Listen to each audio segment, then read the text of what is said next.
Bismillahirrahmanirrahim. Surat Ad-Duha Makkiyatun. Tining surat Ad-Duha paneka surat Makkiyah ihda asyrata ayatan paneka 11 ayat.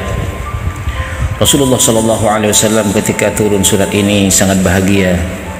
Setelah beberapa lama malaikat Jibril tidak datang membawa wahyu kepada baginda Rasul. Di kalangan para mufassirun ada yang mengatakan selama 15 hari tidak datang wahyu, ada yang mengatakan 12 hari, bahkan ada yang mengatakan 40 hari. Dan dengan turunnya surat Ad-Duha ini ditegaskan dalam surat tersebut, wad-duha wal-laili idza saja, Allah bersumpah dengan waktu duha dan bersumpah dengan waktu malam ketika malam tersebut menutupi dengan gelapnya.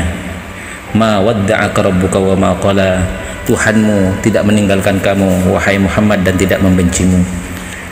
Nabi sangat bahagia. Kemudian Nabi membaca takbir. Maka kesunatan takbir ini juga berlaku kepada segenap umat baginda Rasulullah Muhammad sallallahu alaihi wasallam. Disunatkan kepada segenap umat baginda Rasulullah Muhammad sallallahu alaihi wasallam, dan juga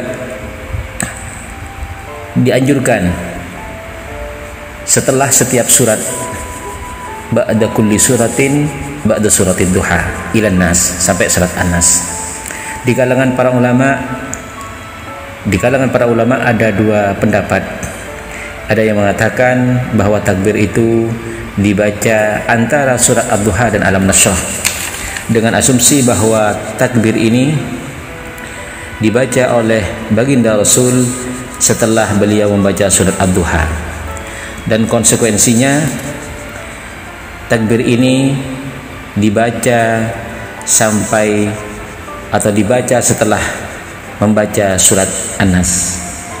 Kemudian pendapat yang kedua mengatakan bahwa takbir ini disunatkan antara Al-Lail dengan Ad-Duha, dengan asumsi bahwa Nabi membaca takbir terhadap bacaan malaikat Jibril terhadap surat Ad-Duha, dan konsekuensinya takbir ini dianjurkan untuk dibaca sampai terakhir antara surat Al-Falaq dan surat An-Nas, atau sebelum membaca surat An-Nas. Adapun sigat takbir ini ada 3. Yang paling pendek adalah Allahu Akbar. Kemudian sigat yang kedua adalah la ilaha illallah wallahu akbar. Kemudian sigat yang paling panjang adalah la ilaha illallah wallahu akbar walillahil hamd. Kemudian tentang asbabun nuzul, daripada lambatnya wahyu yang datang kepada Rasulullah sallallahu alaihi wasallam, di kalangan para mufassirun ada 4 pendapat. Pendapat yang pertama ialah riwayat bahwa Nabi sallallahu alaihi wasallam sakit selama 2 malam atau 3 malam. Kemudian datanglah istri Abu Lahab yang bernama Ummu Jamil mengejek Nabi dengan berkata, ya Muhammad, inni la arju ayyakuna syaitanu katarakah. Aku sungguhnya berharap bahwa syaitan kamu itu telah meninggalkan kamu. Aku sudah tidak melihatnya selama 2 malam atau 3 malam. Maka turunlah surat Ad-Duha. Kemudian pendapat yang kedua mengatakan bahwa dengan lambatnya wahyu datang kepada baginda Rasulullah Muhammad SAW, ini sangat membuat beban pikiran kepada beliau, sehingga beliau mendatangi Ka'bah dan meletakkan dahi beliau ke Ka'bah seraya berdoa, dan kemudian turunlah surat Ad-Duha ini.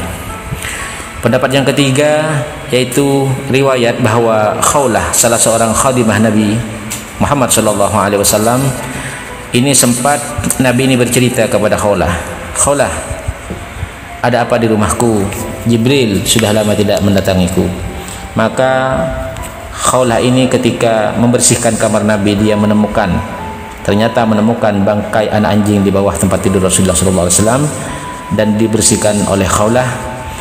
Kemudian Khawlah matur kepada baginda Rasulullah SAW bahwa di bawah tempat tidur Nabi itu ada bangkai anjing. Kemudian Nabi besar Muhammad SAW bersabda, innal malaikata la tadkhulu baitan fi kalbun wala suratun, bahwa malaikat tidak akan masuk sebuah rumah atau kamar yang di dalamnya ada anjing dan ada surah. Secara khusus surah ini akan kita bahas apa yang dimaksud surah. Cuma makna yang paling dekat daripada surah ini adalah patung apapun saja. Kemudian yang keempat yaitu riwayat bahwa orang-orang Yahudi bertanya kepada Nabi tentang ar-ruh, tentang Dzulqarnain, tentang Ashabul Kahfi. Maka Nabi Muhammad SAW secara spontan menjawab, "Sa'ukhbirukum ghadan." Akan saya jawab besok, tidak tanpa mengembel-embeli, insyaallah. Kemudian lambatlah wahyu ini datang kepada baginda Rasul. Kemudian malaikat Jibril datang kepada baginda Nabi dengan membawa salah satu ayat dari surat Al-Kahfi, "Wala taqulanna li syai'in inni fa'ilun dzalika ghadan illa ayyasha Allah." Dan kemudian setelah Nabi tahu tentang hal ini, maka turunlah surat Ad-Duha, yaitu wadduha wal laili idza saja ma wadda'aka rabbuka wa ma qala. Adanya teguran dari Allah kepada Nabi karena tidak mengatakan insyaallah, ini termasuk adalah hasanatul abrari sayyiatul muqarrabin. Orang-orang sekaliber para nabi ini apabila ada teguran itu bukan perbuatan salah dan dosa, tapi karena orang semakin tinggi derajat di sisi Allah Subhanahu wa taala, maka sangat ketat rambu-rambu hal-hal yang bisa membuat teguran dari Allah kepada para nabi. Dan seandainya ini dilakukan oleh orang-orang yang baik yang bukan para nabi, ini adalah bukan sebuah kesalahan. Hasanatul abrari sayyiatul muqarrabin. Wallahu a'lam bissawab. Al-Fatihah. A'udzubillahi minasyaitonir rajim. Bismillahirrahmanirrahim. Alhamdulillahirabbil alamin. Ihdinas siratal mustaqim, siratal ladzina an'amta 'alaihim ghairil maghdubi 'alaihim